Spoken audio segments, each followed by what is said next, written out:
히브리서 12장 27절은 이러한 전 세계적인 큰 진동, 큰 흔들림이 있잖아요. 여러분, 주식도 왔다 갔다, 실업률도 왔다 갔다, 또 민심도 왔다 갔다, 어마어마한 흔들림과 큰 진폭의 진동이 왜 이렇게 자꾸 일어나는 것일까요? 그 이유를 히브리서 12장 17절은 이렇게 말씀합니다. 같이 읽을까요? 시작. 진동하지 아니하는 것을 영존하게 하기 위하여 진동할 것들, 곧 만드실 것들이 변동될 것을 나타내심이라. 좀 어려운 말로 한국말을 그래 풀어놓았는데 쉽게 말하면 이런 겁니다. 하나님이 창조하신 이 천지 만물, 천하 만물은 바로 만드실 것들이죠. 이것이 변동될 것이라는 거예요. 장차 영원한 새 하늘과 새 땅으로 변동될 것입니다. 그래서 영원히 흔들리지 않는 하나님의 나라가 영원히 존속하게 될 것입니다. 대개 나라와 권세와 영광이 영원히 이어질 거예요. 그 진동하지 아니하는 것을, 진동하지 않는 나라를 영존하게 하기 위하여 그 나라에는 전쟁도 사망도 통곡하고 고가는 것도 없는, 질병도 없는, 바이러스도 없는 그런 나라를 영원하게 존속시키기 위하여 지금 이렇게 크게 만드신 피조물들이 진동하고 흔들린다는 거예요. 우리는 세상 사람들이, 세상의 지식인들이 바라보는 식으로 그렇게 눈에 보이고 귀에 들리는 대로 해석하면 안 돼요. 그래서 구원에 이르는 지혜의 책인 성경을 더 깊이 알아야 돼요. 왜냐? 구원을 이루기 위해서. 그래서 다니엘서 11장 32절의 말씀대로 하나님을 아는 자는 힘든 시대도 강하여 용맹을 떨치가 되는 것입니다. 그러므로 알자 힘써 여호와를 알고 여호와 구원자 예수 그리스도의 말씀을 여러분 점점 더 알아가야 됩니다. 오늘 본문은 열왕기하 4장 8절 이하에 언급하고 있는 선지자 엘리사를 잘 섬기고 선대했던 수넴 여인의 가족이 큰 기근의 때를 어떻게 이길 수 있었는지에 대한 이야기를 다루고 있습니다. 이 수넴 여인의 가족이 굶어 죽을 수밖에 없는 큰 흉년, 큰 기근의 때에 어떻게 살아남았느냐? 여러분이 수넴 여인과 그 가족을 여러분 자신과 여러분의 가족으로 동일시하기를 바랍니다. 나라가, 세계가 어떻게 되든 간에 여러분 자신과 여러분의 가정이 살아남는 게 중요한 거예요. 같이 연결되지만 오늘 메시지를 잘 들어보세요. 그래서 열왕기하 4장 8절에는 수넴성에 사는 이 여인을 한 귀한 여인이라고 소개합니다. 다시 말하면 귀부인, 아마 그 남편분이 좀 나이가 많은 분인데 재산도 많고 그 수넴성에서 사회적 신분과 지위가 높았던 분 같아요. 그런데 이 귀부인이 자기 집 앞을 다니고 있는 바로 이 거룩한 하나님의 사람 선지자 엘리사, 이 사람을 하나님의 거룩한 사람으로 인정을 해서 알아봤어요. 당시에 죄악이 가득했고 우상 숭배에 탐심이 가득했고 선지자하고 가까이 하면 힘들다는 걸 알았기 때문에 별로 대접을 못 받았을 것인데 이 귀부인은 일반적인 귀부인하고 달랐던 것 같아요. 이 선지자 엘리사를 가까이 하고 싶었어요. 이 선지자를 통하여 역사하시는 하나님의 놀라운 능력과 하나님의 임재와 하나님의 말씀을 좀 부스러기라도 배우고 나눔받고 싶었던가 봐요. 그래서 자기 집에 한사코 강권해가지고 식사라도 좀 하고 들리실 때마다 이렇게 뭐 용돈도 좀 주지 않았겠나 싶어요. 그래서 밥도 해드리고 그랬던 것 같아요. 그런데 이 여인이 더 나아가서 아마 만남을 통해 많은 은혜를 받았나 보지요. 그래서 남편한테 여보 아예 우리 자그마한 다락방 하나 만들어 주십시다. 이 하나님의 거룩한 사람이 언제든지 지나가다가 피곤하고 지치면 여기 와서 좀 쉬고 기도도 하고 하나님 말씀도 묵상하고 할 수 있도록 거처를 만들어 드리십시다. 이렇게 해서 이제 자그마한 방이 하나 만들어진 거예요.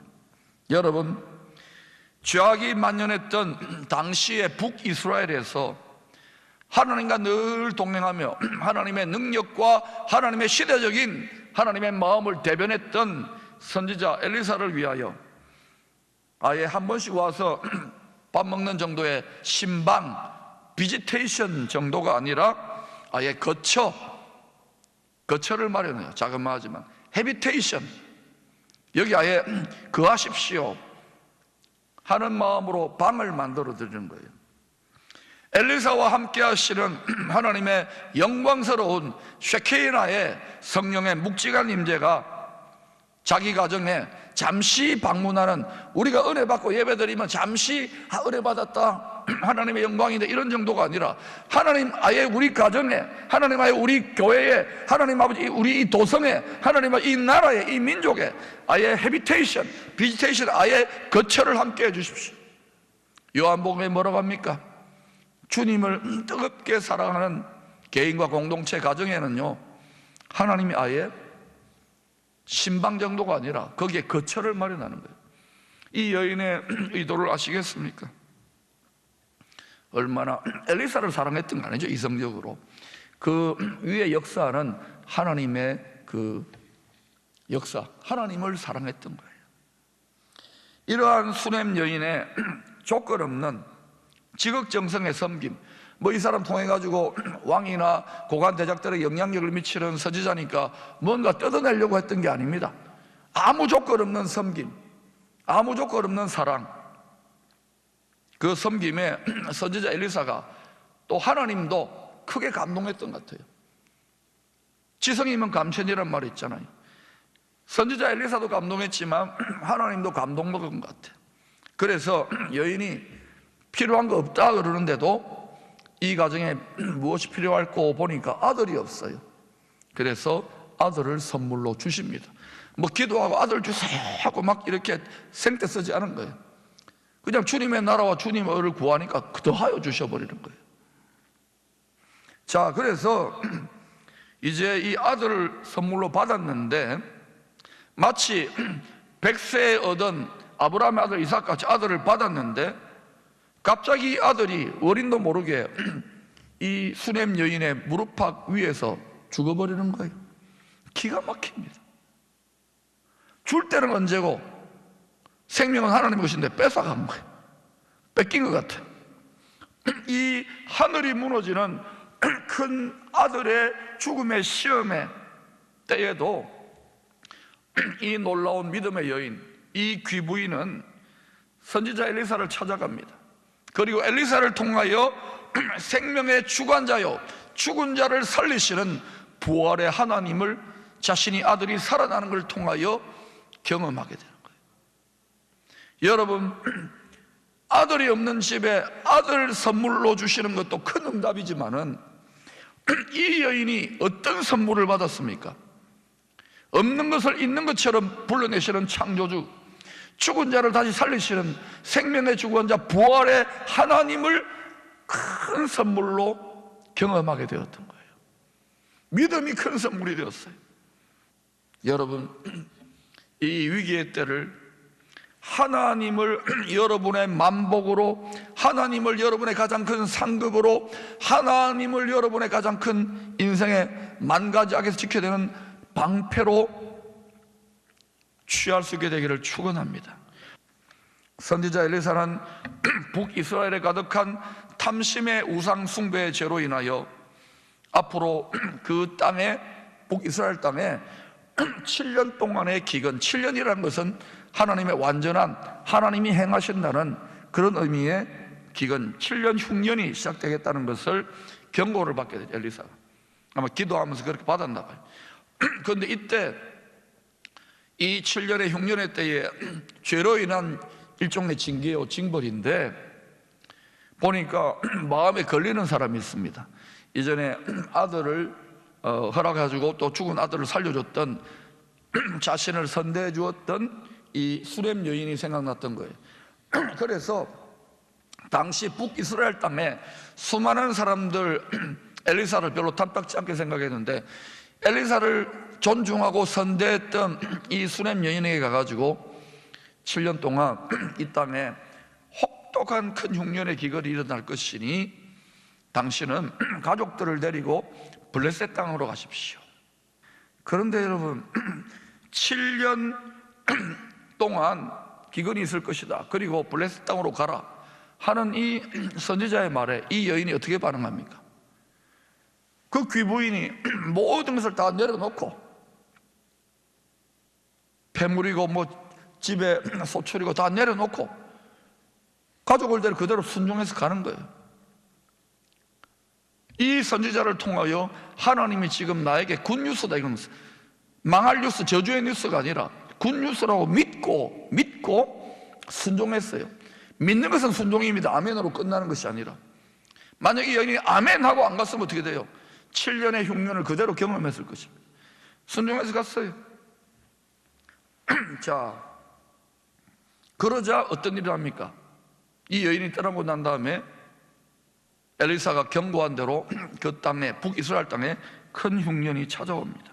사실 여러분, 이 7년의 큰 흉년이 찾아오기 전에 이미 열왕기하 6장 28, 29절을 보시면 아람의 군대가 북이스라엘의 수도 사마리아 성을 완전히 봉쇄하고 포위해가지고요 굶어 죽이는 거예요. 그러니까 그 수도, 우리로 말하면 서울 같은 거기를 다 둘러쌌어요, 적군들이. 그러니까 얼마나 배고프겠습니까? 굶겨 죽이는 거예요. 뭐 총도 쏘고 대포를 쏘는 게 아니고 굶겨 죽는 상황이 되니까 그 사마리아 성 안에 있던 엄마들이요, 그 열왕기하 6장 28, 29절을 보면은 자기 자식을 삶아서 먹어요. 여러분, 잔인한 이야기지요. 자식을 삶아 먹어요.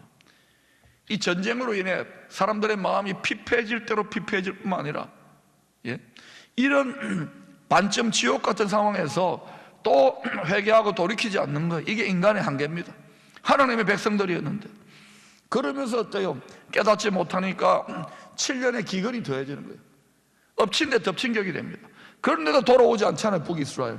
나중에 또 제일 잔인한 민족인 아시리아 제국에서 완전히 멸망당합니다. 이게 구제불능의 완악한 죄인의 길이에요.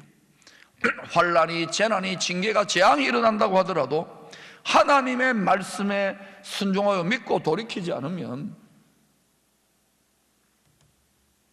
세상은 우리에게 걱정하지 마라, 괜찮다, 평안하다.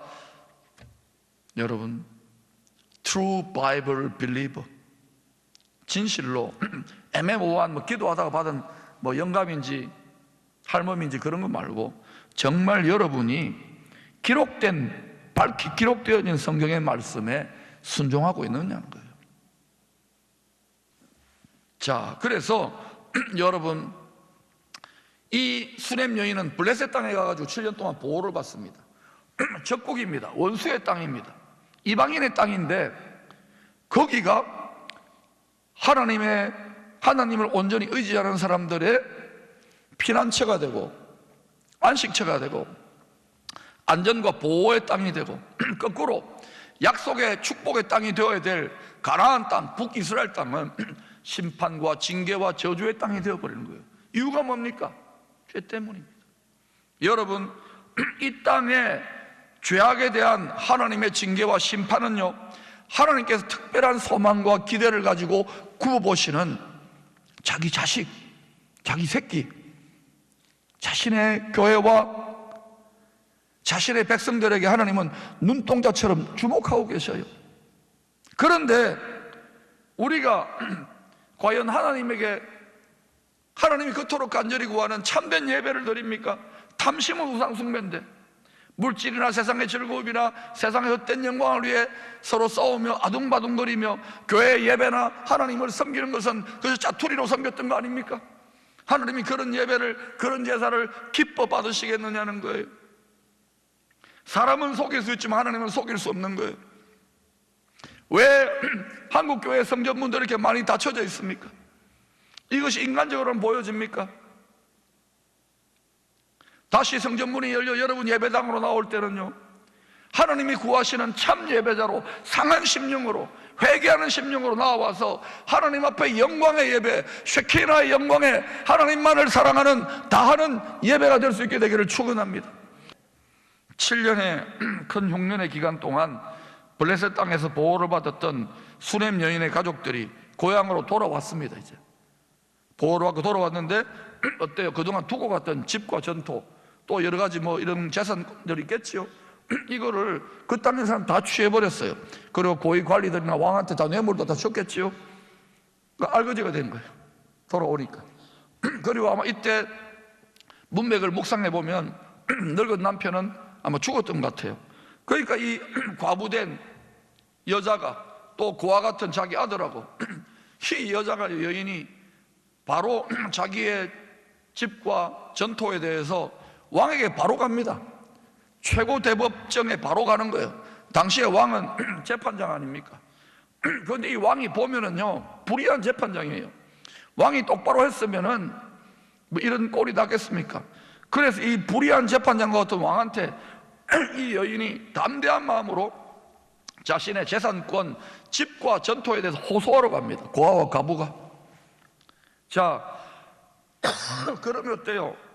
왕 밑에 있는 간신배들이, 관료들이 뇌물도 먹었을 것이고 이 여인의 재산도 좀 취했을 것이고 왕한테도 좀 줬겠는데, 그러면 어때요? 씨도 안 먹힐 거예요. 그런데 마침 그때 엘리사를 수종들었던 게하시, 물질을 취해가지고 문둥병 들렸다가 아마 회개하고 나았는지도 모르지요.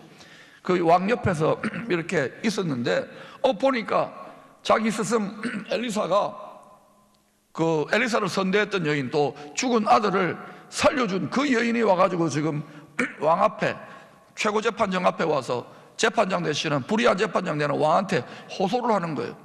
그러니까 게하시가 뭐라 했겠지요. 아, 우리 스승 엘리사하고 관계가 있는 여인입니다. 그러니까 그래, 어떤 일들이 있어서 하니까 이 여인이 잘 선지자를 선대해가지고 아기가 들어서고 또 아기가 죽고 뭐 이런 여러 가지 이야기, 또 블레셋 땅으로 갔다가 돌아오고, 이런 깊은 하나님의 큰 비밀한 이야기를 해주니까 불의한 재판관인 왕이지만은 큰 감동이 있고 뭔가 하나님이 하시는 일에 대한 본능적인 두려움이 있었던 것 같아요.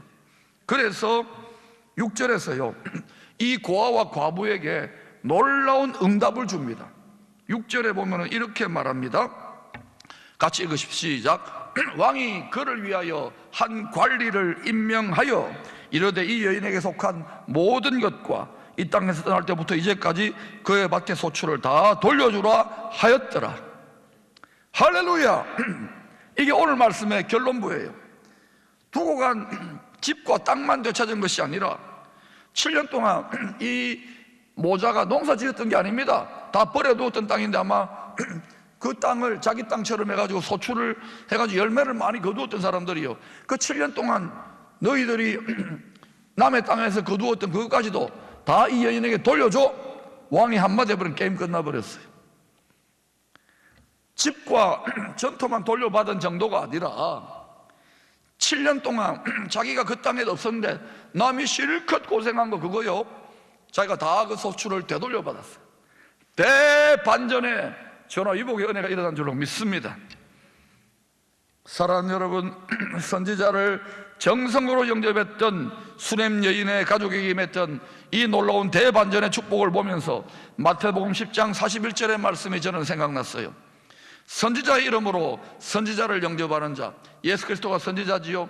선지자 예수 그리스도를 영접하는 자는 선지자의 상, 예수 그리스도의 상을 받을 것이요, 의인의 이름으로, 예수 그리스도가 의인입니다, 의인의 이름으로 의인을 영접하는 자는 의인의 상을 받을 것이요. 예수 그리스도 하나님의 선지자, 하나님의 의인 역할을 했던 엘리사를 지극정성으로 섬겼던 이 여인이 상을 받았어요. 복을 받았어요. 절호이복의 큰 복을 받게 됐어요. 할렐루야. 여러분, 엘리사 선지자를 포함하여 이 땅의 모든 선지자들이 등장하는 시대는요, 죄가 만연한 시대입니다. 하나님의 복음의 말씨가 잘 먹히지 않는 때예요.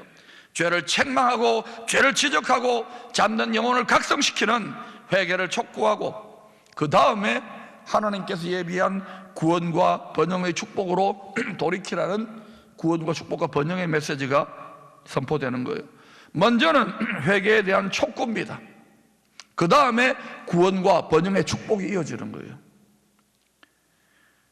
예레미야 선지자는 29장 11절에서 예레미야가 눈물로 당시에 이스라엘 백성들에게 이렇게 하면 망합니다, 남유다의 백성들이요 이렇게 하면 바벨론에게 나라가 망합니다라고 수도 없이 외쳤건만 안전하다 평화다 하면서 즐기고 예사로 여기고 적당하게 믿고 적당하게 예배드리고 다 하지 않았어요.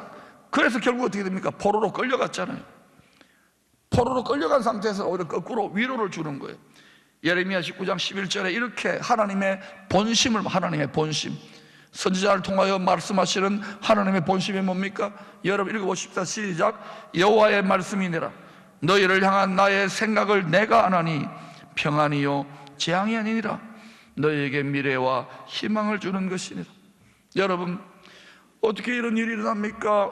바이러스로 경제적으로 진동이 왜 일어납니까? 하나님 우리를 죽이려고 합니까? 우리를 버렸습니까? No! 아니에요. 너희를 향한 나의 생각을 내가 아나니, 하나님 우리를 향한 생각이 많으세요. 아버지인데, 남편인데, 평안이요 재앙이 아니에요. 저와 여러분의 미래와 희망을 주시려고 하는 거예요. 사랑이신 하나님은 공의의 하나님이시기도 합니다. 하나님은 사랑의 축복을 베푸시기 전에 먼저 말씀의 법대로 공의가 성취되어야 되는 거예요. 우리가 거룩한 백성이 되지 않으시면 거룩한 하나님은 역사하지 않습니다. 회개하라가 먼저 이루어지고 난 다음에 그 다음에 천국의 번영의 능력이, 축복이 우리에게 임하는 거예요. 회개는 필수입니다. 필수. 날마다 순간순간마다 회개가 이루어져야 되는 거예요. 우리가 바이러스 조심한다고 손 씻고 마스크 끼는 것처럼 순간순간 죄에 대해서 각성해야 되는 거예요. 지금 한 달 조금 넘으니까 이제 봄이 왔다고 마스크도 벗고 손도 안 씻잖아요. 그러나 그 이상으로 여러분 우리는 죄에 대해서 각성하고 조심하고 경성해야 되는 거예요. 예사로 죄 바이러스를 받아들이니까 예수 백신, 예수 치료, 예수 복음의 능력이 우리에게 복된 소식이 아니라 그냥 죄와 짝하니까 무능해지고 어리석고 결핍을 느끼고 있는 것 아닙니까? 사랑하는 여러분, 회개하라. 그 이후에 천국의 번영과 행복과 기쁨과 만족이 임하는 거예요. 이것이 하나님께서 이 땅 가운데 심판과 구원으로 역사하시는 하나님의 방식입니다. 전 세계적인 큰 진동은 이미 시작되었습니다. 지나가고 나서 또 사라집니까? 아니에요. 또 있을 것입니다. 또 있을 것입니다. 해산의 진통은 더 많이 있을 것이라고 구원에 이르는 지혜의 책은 말씀하고 있어요. 그 이유는 영원히 흔들리지 않는 나라를 우리에게 주시고자. 그러니 여러분 이제 두려워하고 근심하고 염려하고 흔들리지 마시고 이제 안일함의 깊은 잠에서 깨어나 이 땅의 선지자 선각자들이 외치는 하나님의 말씀의 거울에 우리의 마음의 중심을 정직하게 비추어서 회개하고 돌이키십시다. 더 나아가 이 위기의 때에 두려움과 염려를 이기기 위하여 하나님을, 성경을 더 깊이 묵상하시고 알아가시기를 바랍니다. 뿐만 아니라 이때야말로 하나님께 잘 보여야 될 때입니다. 복받을 짓을 해야 됩니다. 복받을 일을 해야 됩니다. 성령을 위해 심어야 됩니다. 그 중에 제일 복받는 선한 일이 무엇입니까? 복음을 전하는 거예요. 하나님께서 살리기 원하는 택한 백성, 택한 자식들에게 복음을 전하는 거예요. 아, 목사님 지금은 때가 아닙니다. 지금 힘듭니다. 아니에요. 이 위기의 때에 때를 얻든지 못 얻든지 복음을 전하면 복음으로 말미암아 살리라. 우리는 그저 이때 여러분 방어적으로 회개하고 주님 도와주세요 정도를 넘어서서 대반전의 역사를 일으키기를 원합니까? 하나님은 지금 열방을 굽어보시고 하나님께서 천국 복음, 킹덤 가스펠을, 천국의 축복의 복음을 외치길 수 있는 그러한 민족과 그러한 교회와 그러한 도성과 그러한 성도와 그러한 가정을 찾고 계시는 줄로 믿습니다. 그 한 사람이 오늘 이 예배를 드리는 저와 여러분 한 사람 될 수 있기를 축원합니다.